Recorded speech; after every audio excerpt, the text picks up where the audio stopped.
social, entretenimiento, cultura, deporte, actualidad, salud, personajes, todo en un solo canal. Telezapatoca, proyectando la imagen actual.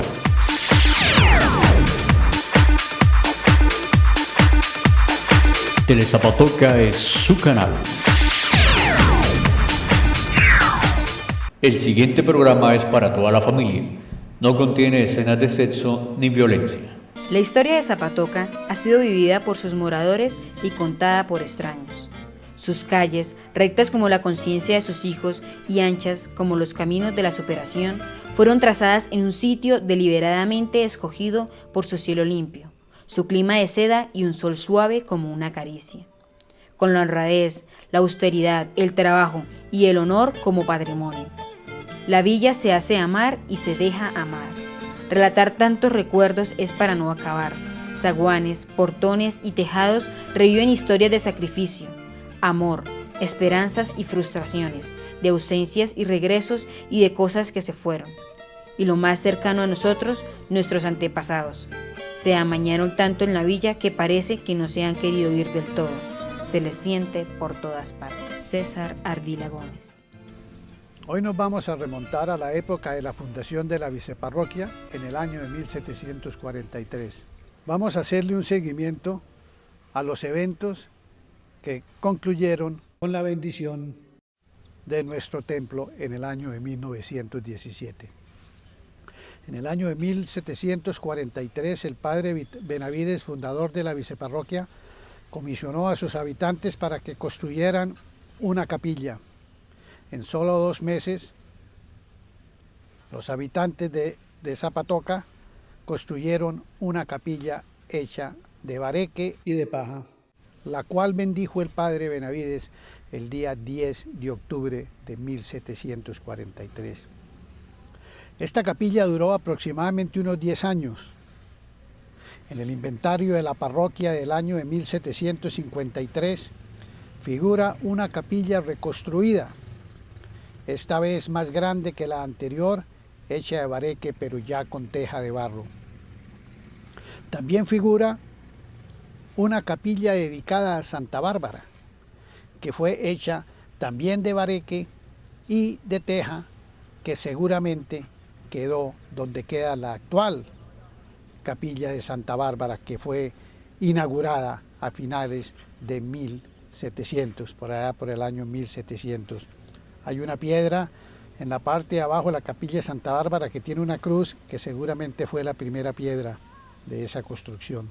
El pueblo estaba creciendo, entonces se decidió en la construcción de una capilla mucho más grande, que sería la primera capilla o iglesia que se construiría en Zapatoca, hecha de piedra labrada. Esta capilla de teja, que reemplazó a la original, que fue con techo de paja, obviamente era más grande para acomodar una cantidad mayor de fieles, mejor hecha y más elegante. Estas 2 primeras capillas, la de la fundación y la segunda de teja, se cree que estuvieron localizadas en lo que hoy es la ronda del templo, que es una especie de jardín o parque entre la iglesia y la casa cural. Ahí se cree que estuvieron las primeras capillas.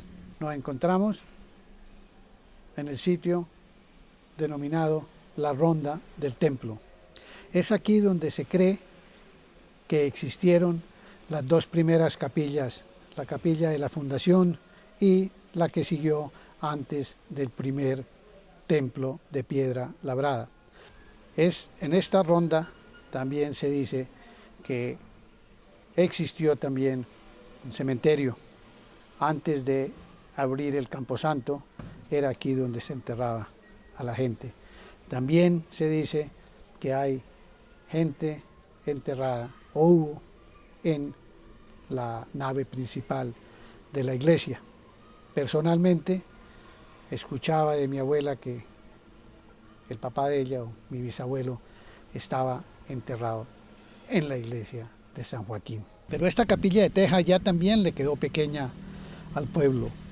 Es por eso que aproximadamente en el año de 1766 el padre Julián Acevedo de la Parra decidió construir la primera capilla o iglesia de piedra labrada aquí en Zapatoca. Esta hermosa capilla de piedra labrada, mucho más grande que las anteriores, mucho más elegante, empezó su construcción en el año de 1766 y se terminó aproximadamente en el año de 1784. Esta capilla, dicen los inspectores y algunos testigos, que tenía 2 torres parecidas a las de la iglesia de Santa Bárbara. La iglesia obviamente era más larga, muy elegante, tenía el altar mayor en una madera finísimamente labrada, tenía esta iglesia una puerta principal de estilo románico y en las paredes laterales otra del mismo tamaño y de la misma forma. La siguiente es la declaración de uno de los testigos que conocieron la iglesia.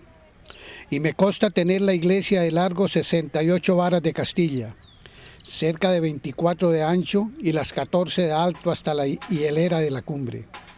Y es obra de las más hermosas, tanto por su fortaleza como por el pulido de todas sus basas, columnas y portada, como por la disposición y hechura de toda ella. Y que se gastarán 5,000 pesos más o menos en la conclusión de las torres, altosanto, sacristía, techo de las naves, puertas y demás obras, sin contar el gasto del trabajo personal de los feligreses. Y añade el citado declarante: una obra de las más hermosas, tanto por su fortaleza como por lo pulido de todas sus basas, columnas y portada, como por la disposición y hechura de toda ella. Es por esto que los fieles tenían el mejor concepto de su templo, lo consideraban magnífico, como lo expresó uno de los visitadores eclesiásticos cuando se estaba levantando este edificio religioso. Para ellos era inmejorable y llegó a ser la cristalización de su amor a la misma iglesia de Cristo. Pero también se necesitaba casa para el cura. Era justo y necesario que cerca al templo, monumento de fe y de arte colonial, se construyera una digna morada por su guardián y ministro del culto al Señor. Y el doctor Joseph Julián Acevedo de la Parra la levantó en el mismo sitio que ocupaba la humilde casa donde vivió y murió el doctor Francisco Basilio de Benavides. Lastimosamente, después de la muerte del doctor Acevedo de la Parra, sus familiares la enajenaron y pasó a manos de particulares.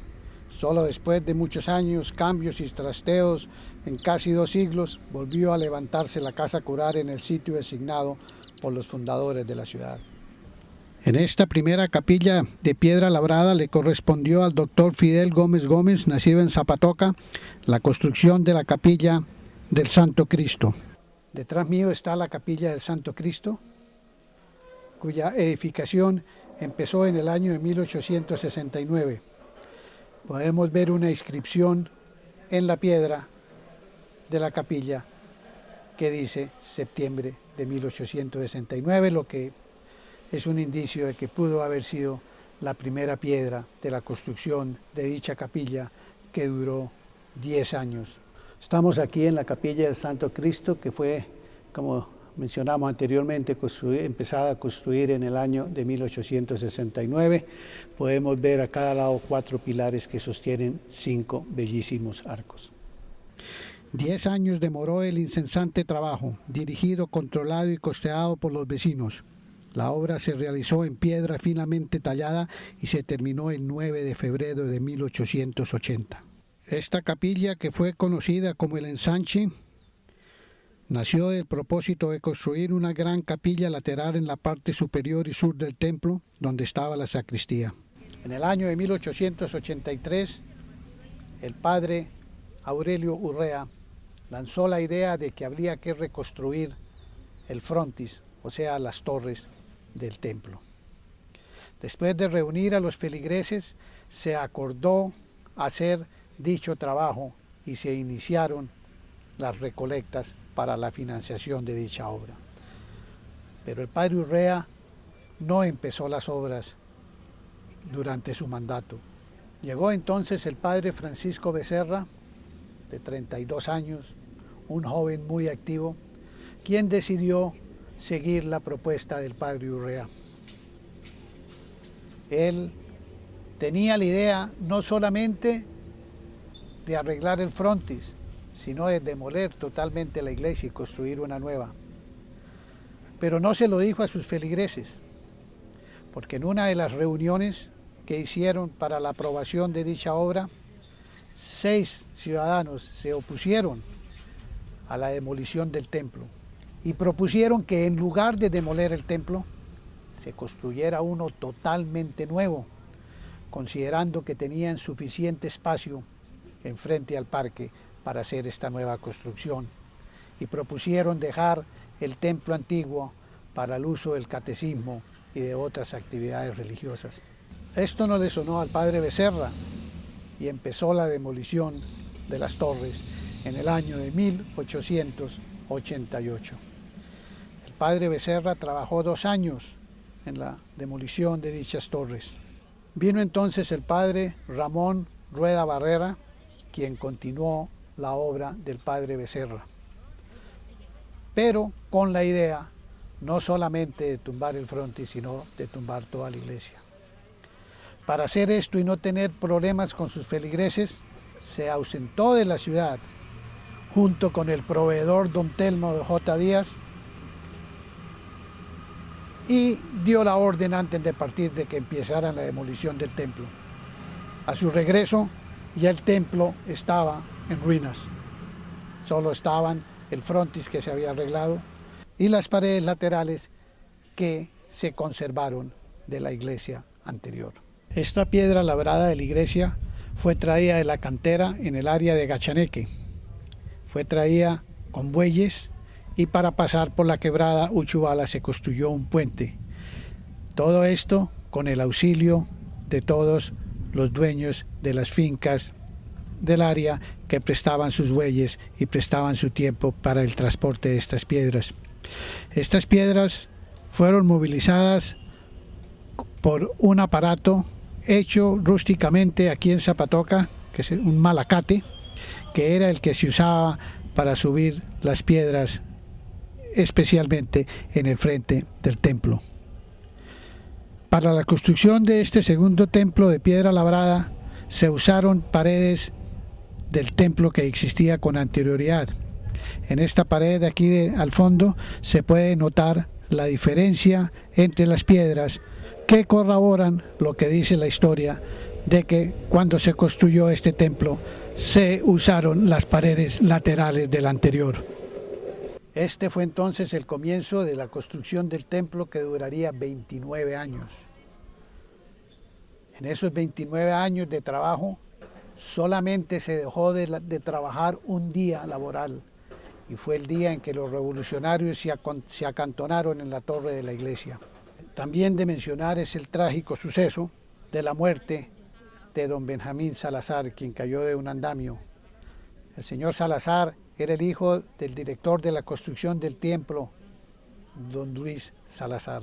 Nos encontramos ante el altar de Nuestra Señora del Perpetuo Socorro, donde en el centro podemos apreciar la hermosa imagen del Niño Jesús de Praga, que tiene valor no solo por su belleza, sino que tiene un valor histórico, ya que fue una donación hecha por el constructor del templo, don Luis Salazar, muy posiblemente en memoria por su hijo Benjamín, quien falleció durante la construcción del templo.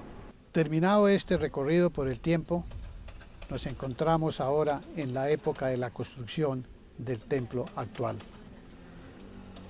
Miremos entonces algunas de las características importantes de este templo, fruto del trabajo y el esfuerzo de muchos párrocos y también de la ciudadanía que colaboró con trabajo y con dinero para sufragar los gastos de todas estas construcciones. Miremos entonces nuestro templo actual. En el año de 1894 el padre Becerra comisionó a don Telmo J. Díaz para que importara de Londres un reloj para la torre. Esta importación también incluía un órgano para la iglesia. Este reloj se inauguró el 31 de diciembre de 1894 a las 12 de la noche para celebrar el principio del año. El reloj no tenía sino dos muestras, al frente y hacia el sur. En 1950 el entonces párroco lo hizo arreglar para 4 caras y le agregaron esta inscripción: siendo cura párroco de esta iglesia Silvestre Gómez, los señores Arias y Gómez, propietarios del taller San Rafael, adoptaron y montaron este reloj para 4 muestras, Medellín 6 de 1950. Este reloj tiene la siguiente marca de fábrica: J.W. Benson, Ludgate Hill, London, relojero de la reina y el príncipe de Gales. Se recogió el dinero para pagar el reloj, que costó la cantidad de 1.129 oro. También se recaudó el dinero para el órgano, que por error de la casa vendedora resultó ser un fino armonium de varios registros y que costó la suma de 776 pesos oro.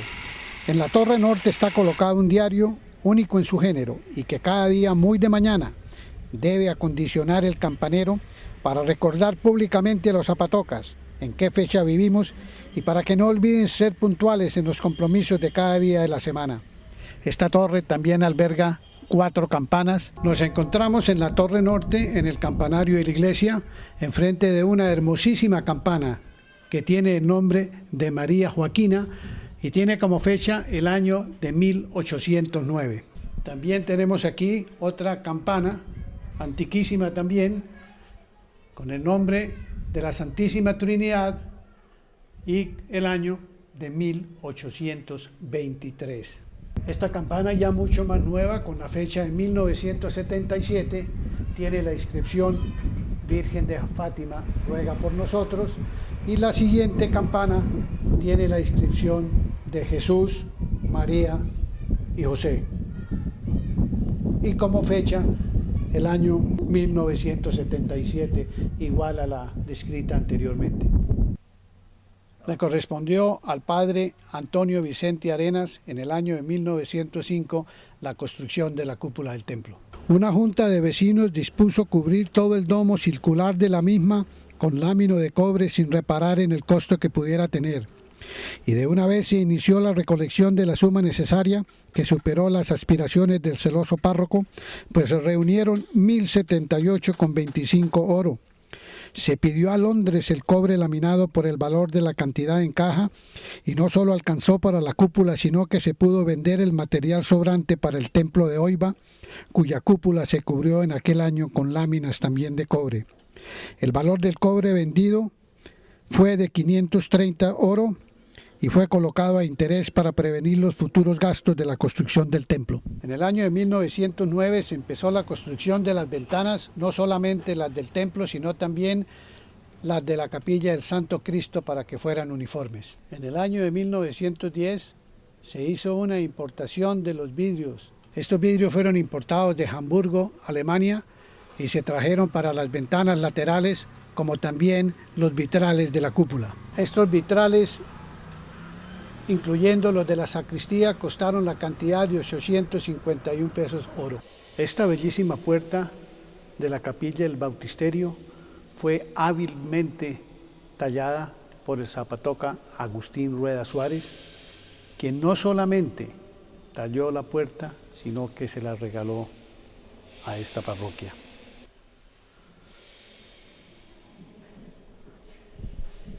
En la parte de atrás tenemos un cuadro original de Ricardo Acevedo Bernal.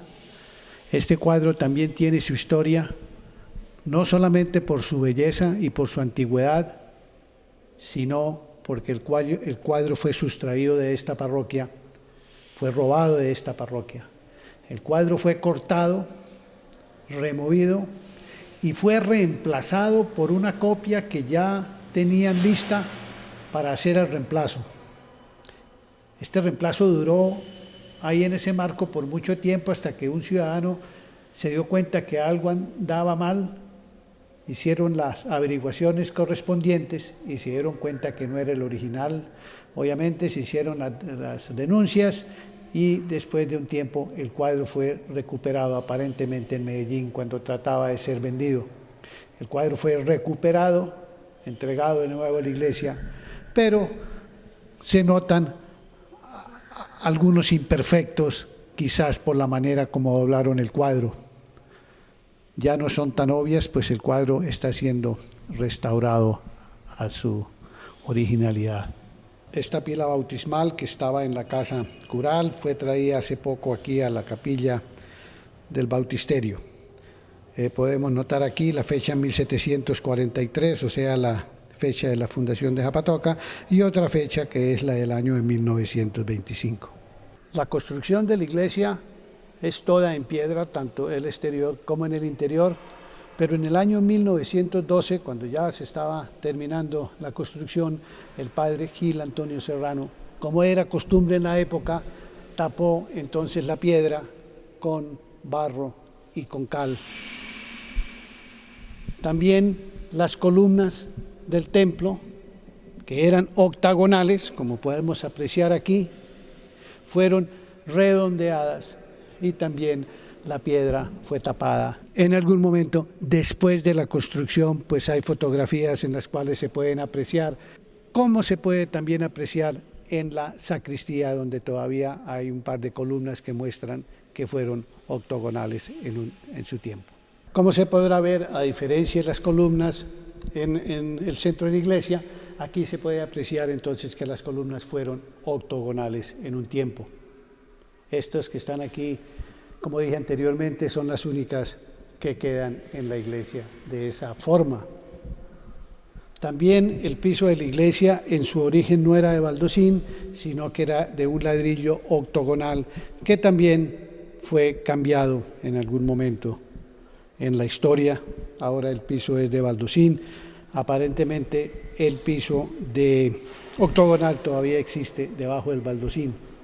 También aquí en la sacristía existe este muy raro y antiguo mueble que data de 1884.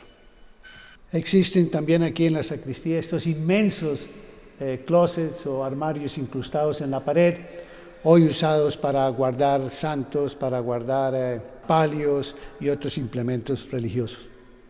En el año de 1910, bajo el presbítero Antonio Vicente Arenas, se inició la construcción del altar mayor, que fue construido en una hermosa piedra labrada. Este altar, que fue construido de base y cuerpo de piedra, y que la mesa tuvo un valor de 300 pesos oro con donación expresa del señor Salomón Acevedo. El presbítero doctor Arenas, deseando que el tabernáculo de este altar correspondiera a la grandiosidad del templo y a la gran devoción de los fieles al Santísimo Sacramento, consultó a los peritos en el arte religioso y oído el parecer del ilustrísimo señor Bernardo Herrera Restrepo, arzobispo de Bogotá, que había conseguido el que ostentaba la Basílica Primada, no dudó en suplicar al mismo señor arzobispo que encargara a Francia uno semejante al de la Catedral Metropolitana de Bogotá, sin reparar en su gran valor. Se hizo la colecta necesaria, encabezada por don Telmo J. Díaz, y se recaudó la cantidad de 4.100 pesos con 51 centavos pesos oro, que fue el valor total del artístico tabernáculo. Por fin, y después de 29 años de construcción, el 14 de enero de 1917 se efectuó la consagración del templo. La ceremonia principió a las 6 de la mañana y concluyó a las 11:30 de la misma mañana, con la Santa Misa celebrada de pontifical con el prelado. El sermón de dedicación fue predicado por el benemérito sacerdote doctor Francisco Becerra, quien fue el iniciador de la obra del templo. Las veneradas reliquias de los santos mártires Fausto, Celso y Coronado, colocadas en preciosa urna, fueron conducidas de la capilla de Jesús, donde se habían depositado piadosamente, hacia el templo parroquial en solemne procesión encabezada por el señor obispo. Esta urna era llevada en hombros de los venerables sacerdotes Jacobo Gómez, Luis Francisco Díaz, Justo García y Guillermo Díaz, y 6 niños, entre ellos el padre Isaías Ardila, autor del libro Zapatoca. Estos niños portaban cintas que pendían de la urna de las reliquias. El señor obispo, en el momento señalado en la ceremonia, depositó estas reliquias en un pequeño sepulcro tallado en el centro del altar. Al siguiente día se ofreció en el templo consagrado solemne funeral por las almas de los obreros y los benefactores del templo ya fallecidos. No podemos cerrar esta reseña sin antes hacer mención de la también hermosa e histórica capilla dedicada a Jesús Nazareno. Esta capilla, que fue bendita el 2 de marzo de 1839, fue después bellamente renovada y reconstruida en el año de 1968 por las hermanas belemitas. Terminamos aquí esta reseña religiosa sobre la construcción de nuestro templo parroquial. Muchas gracias.